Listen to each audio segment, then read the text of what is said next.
عنكم وأنفسكم ولتسمعن من الذين أوتوا الكتاب من قبلكم ومن الذين أشركوا أذى كثيرا وإن تصبروا وتتقوا فإن ذلك من عزم الأمور। ए अहले ईमान, तुम्हारे माल और जान में तुम्हारी आजमाइश की जाएगी और तुम अहले किताब से और उन लोगों से जो मुशरिक हैं बहुत सी ईजा की बातें सुनोगे।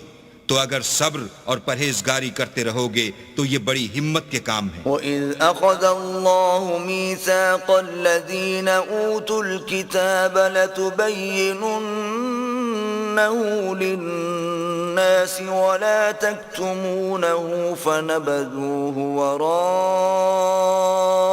ظُهُورِهِمْ وَاشْتَرَوْا بِهِ ثَمَنًا قَلِيلًا فَبِئْسَ مَا يَشْتَرُونَ।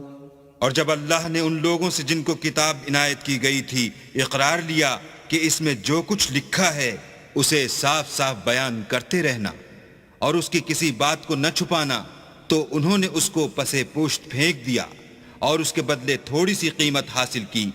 ये जो कुछ हासिल करते हैं बुरा